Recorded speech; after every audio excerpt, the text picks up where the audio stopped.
Olá pessoal, tudo bem? Eu sou o professor Renato Falcão e hoje nós vamos ver o segundo vídeo do módulo 2 do nosso curso Artigo Científico da Escrita à Publicação. Lembrando, módulo 2, a gente trata do momento e ferramentas para escrever um artigo, tá? Como é que a gente vai trabalhar os dados, quais são os cuidados e qual vai ser a hora da gente publicar, tá bom? Em especial, no vídeo de hoje, a gente vai ver cuidados com a confiabilidade dos dados, tá? Isso aí é uma aula bem básica, tá? Esse vídeo vai servir bastante se você for um aluno bem iniciante. Você está iniciando aí tua especialização, teu trabalho TCC, iniciação científica, mestrado, doutorado, né? Você está iniciando, vai começar agora, tá? Ou se você já fez numa parte da tua pós-graduação um trabalho e vai começar outro, tá bom? Então eu vou te dar umas ferramentas aqui, umas dicas básicas, tá? Mas que vai evitar muito problema no futuro, tá bom? Então é a confiabilidade dos teus dados, tá? Então vamos lá. Primeiro, planeje a sua pesquisa, tá? Parece simples, né? Parece muito simples, mas muitas vezes não é assim, certo? Muitas vezes os alunos saem fazendo experimentos ou coletando dados, fazendo interpretações, e aí a partir daquilo vai para outro, e aí o que saiu, certo? E aí, pessoal, isso pode acarretar muito problema para vocês. Então, antes de você começar qualquer pesquisa, você tem que sentar com o teu orientador, com o teu grupo de pesquisa e planejar a pesquisa inteira, certo? Quando você planeja a pesquisa inteira, você perde tempo, mas você evita muito problema. Ou seja, você já sabe as etapas que vai fazer, você sabe o recurso que você vai precisar, você sabe as técnicas que você vai usar e precisa aprender, você sabe os tipos de dados que você vai ter que ter acesso, tá bom? Obviamente, durante uma pesquisa, às vezes, os resultados mais interessantes estão fora do nosso planejamento. A gente planeja de um ponto A ao ponto B e o ponto C é onde a gente encontrou coisas mais interessantes. Mas isso não evita de você fazer um planejamento. Então não seja ansioso. Planeje, mas planeje tudo. Toda a coleta de dados, tudo que você... Se precisa de um software, se tem que comprar, se precisa de um computador bom, se precisa de acesso a alguns dados que são difíceis de encontrar. Então faça todo esse planejamento, certo? O planejamento evita de você gastar tempo e recurso, que é o que a gente tem de mais escasso na pesquisa. Tempo e recurso, seja ele financeiro, o que for. Tá bom? Então um bom planejamento evita bastante muitos problemas. Tá? Cuidadoso com coleta e amostragem, certo? Lembrem-se, os teus dados serão verificados. Quando a gente começa a fazer TCC, aula prática na universidade, pesquisa, a gente aprende a gente aprende da seguinte forma o que significa um texto científico. A gente aprende assim, ó, escreva, né, teu relatório para que uma pessoa possa repetir. Então você tem que ser bem completo para que uma pessoa possa repetir. Mas eu diria aqui além. Ou seja, escreva de uma maneira que as pessoas possam verificar rapidamente e de uma maneira bem transparente, certo? Então, tudo o que você escreve no teu artigo vai ser verificado. Então, aonde você coletou tua amostra, aonde você coletou seus dados, quantas amostras você coletou, você vai ter que explicar o porquê de tudo, certo? Por que você fez duas campanhas, 3 campanhas de amostragem, por que não fez 4, por que não fez só uma? Você sabe amostrar? Você sabe se a tua amostra é representativa? Se não sabe, vai ter que aprender. E isso é planejamento. Aprenda antes de fazer e não depois, certo? Porque muita gente começa a produzir dados, depois tem que justificar o porquê produziu. E se você perder tempo antes, né? Eu diria gastar tempo antes nisso, certo? Você vai evitar tudo isso. Coleta e amostragem, tá? Segundo, use análise e medições corretas. Use análise e medições corretas, tá? Então, vale a pena verificar na literatura quais são as últimas ferramentas, certo? Às vezes, a tua hipótese fica, a comprovação da tua hipótese fica prejudicada porque você usou medições inadequadas e em desuso, certo? Isso também serve para as interpretações e metodologias. E considere que existe erro humano, tá? Então, mediu, te surpreendeu? Repete, mede de novo. Te surpreendeu? Usa outra técnica para medir, tá certo? Comprova, seja você o maior crítico do teu trabalho, tá bom? Então, use análise e medições corretas, certo? Não em desuso, não o que você acha, mas o que a tua área aceita, que a pesquisa na tua área aceita, tá bom? Erro bem comum de alunos iniciantes, certo? Faz uma medição, faz um conjunto de dados pequeno e já quer fazer, né? Já quer fazer afirmações. E faz e manda para o orientador, certo? Não confie em apenas uma medição ou um dado, certo? Quem está nessa carreira há muitos anos sabe como é decepcionante quando você começa a repetir e verificar seus dados. Então você fez um conjunto pequeno de dados ou uma análise, você vê ali, fez uma interpretação e vê que foi uma coisa maravilhosa. Ah, é uma coisa nova, vai ser ótimo esse trabalho, aí vai, repete e não dá. Repete de novo, não dá. Repete e não dá e pronto, e abandona. Certo? Então, é muito recomendável vocês não acreditarem em números pequenos de dados. Não subestime a estatística. Junto com a língua inglesa, que a gente vai falar mais adiante, a estatística é uma das principais ferramentas do pesquisador. Não importa a área que você seja. Não importa. No mínimo, você tem que saber estatística básica, certo? Média, desvio padrão, comparar médias, comparar conjunto de dados, verificar tendências, certo? Não subestime, não faça sem estatística. Quando você coloca o mínimo de estatística no teu trabalho, você dá um suporte muito grande para quem for verificar, certo? Você deixa eles muito fortes os teus trabalhos, certo? E muitas vezes vocês vão se surpreender que quando você faz um tratamento estatístico adequado, a interpretação muda completamente. Certo? O que você pensava que era significativo, aquela tendência que você pensou que aumentou, não é tão significativo quanto você pensava, ou às vezes nem é significativo. E o contrário, aquele pontozinho que você viu, aquele pequeno detalhe que você não deu importância, a estatística prova que aquilo ali é uma diferença significativa e você precisa apresentar. Tá? Muito utilizada na área médica, algumas outras áreas utilizam bastante estatística, algumas outras áreas utilizam menos, mas você aprenda, saiba interpretar, saiba usar. E outra coisa, pessoal, o cientista, o pesquisador, não precisa saber de tudo. Se você não sabe fazer análise estatística adequada, pede ajuda, conversa com o teu orientador, pede ajuda a um estatístico da tua área, que ele vai te ajudar, ele sabe fazer as coisas, certo? Muitas universidades já têm centros de estatística que ajudam os pesquisadores. Então não seja, eu vou usar a palavra aqui, infantil, né? De jogar para a comunidade científica um conjunto de dados feitos, interpretações no olhômetro, né? Vou também inventar essa palavra aqui.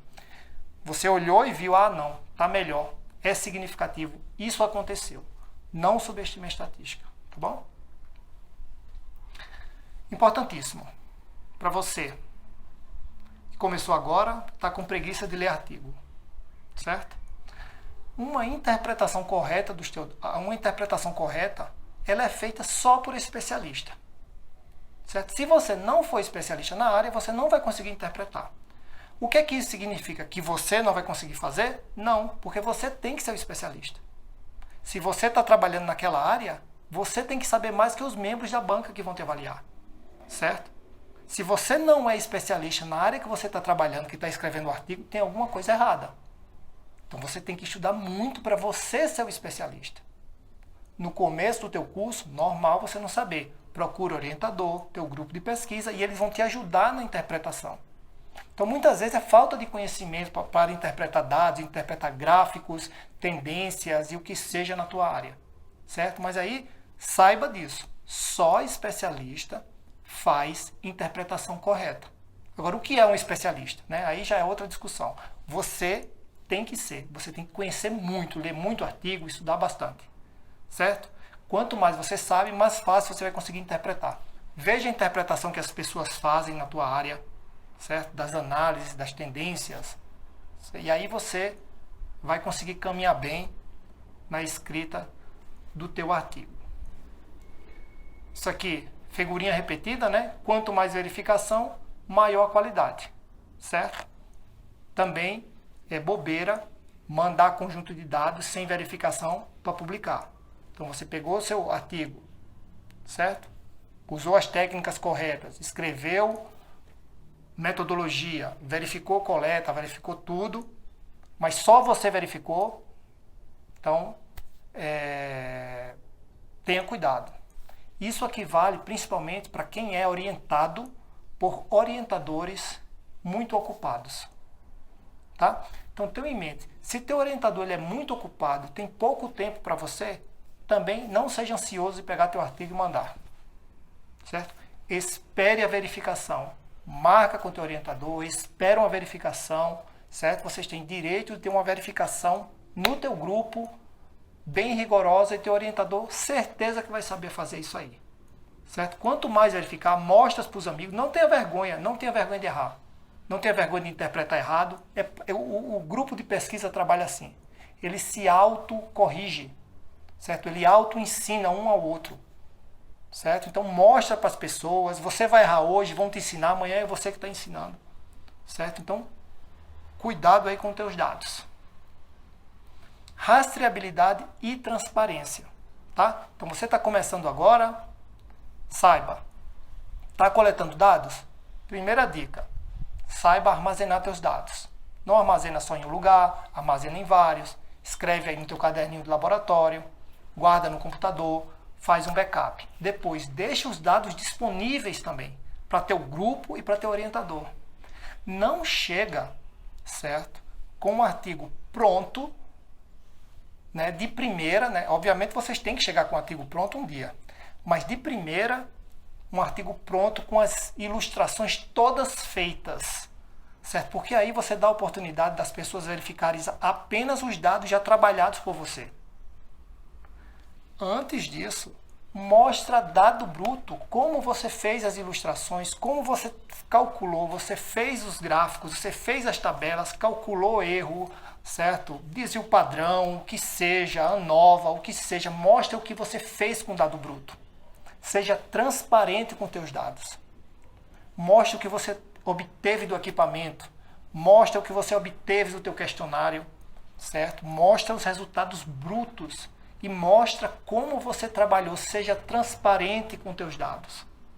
E aí, pessoal, você evita também, depois que o artigo está escrito, teu orientador, depois que você manda para a revista, eles identificam que você errou lá atrás. Você errou quando você mudou, trabalhou seu dado bruto para um dado mais trabalhado. Certo? Você fez um cálculo errado, aí muda todo o teu trabalho, aí você já perdeu um monte de tempo. Tá bom? Então, rastreabilidade e transparência. Onde estão meus dados? As pessoas podem ver? Podem. Vão verificar dado bruto? Não tem problema. Eu mostro. Certo? E as revistas científicas estão pedindo muito isso hoje em dia. Certo? Faz parte das boas práticas em pesquisa. Disponibilização de dados brutos. Faça uma descrição detalhada da metodologia que você fez. Então, o artigo científico, a gente já viu que é um texto resumido, que vai explicar uma pesquisa completa, os resultados de uma pesquisa, motivação, barreiras tecnológicas que você superou, certo? A tua opção.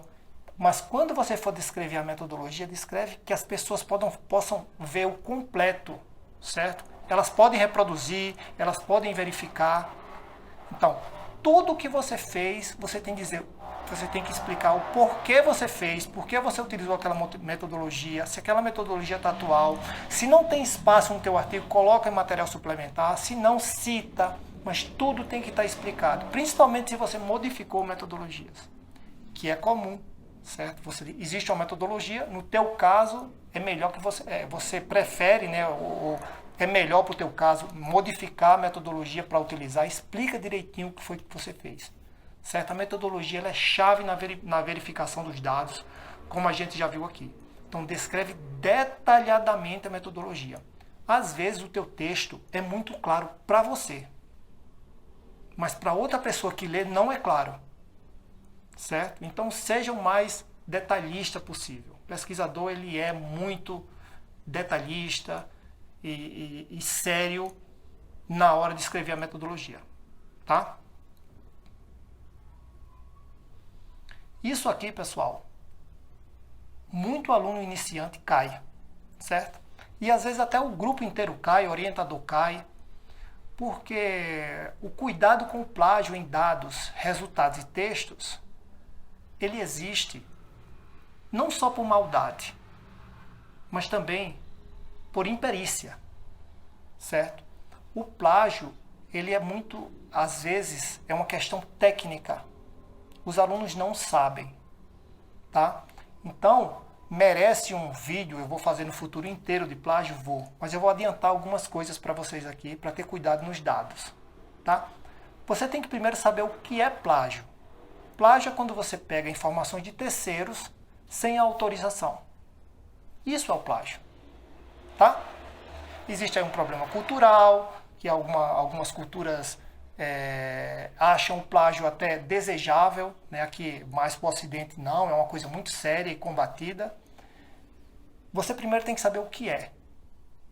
E segundo, como evitar. E algumas particularidades. Por exemplo, quando você pode plagiar você mesmo. O autoplágio é um grande exemplo de imperícia.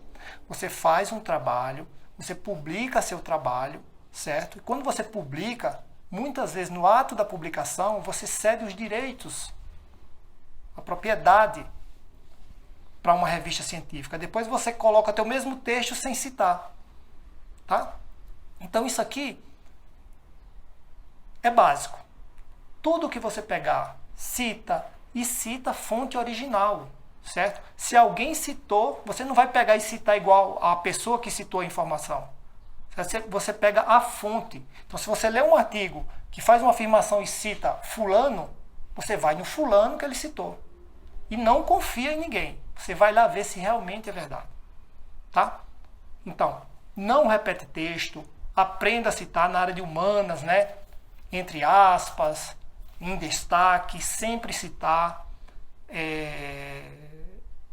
Muito cuidado com isso. Lembre-se, o pesquisador ele também vive de imagem, certo? Quem trabalha com informação, como pesquisador, jornalista, você sempre está dando informação, você tem uma imagem, certo? Então, uma vez que essa tua imagem é abalada, que você está dando informação errada, plagiada, então a tua carreira ela é afetada.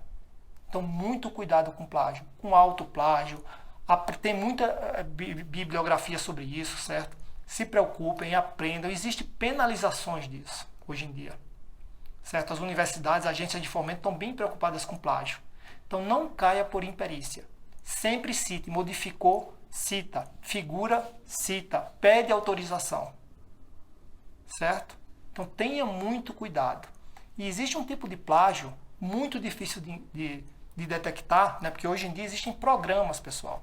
Então você copiou um texto, pegou tabelas, dados, não se preocupe. Quando você mandar para a revista, ela passa um programa, né?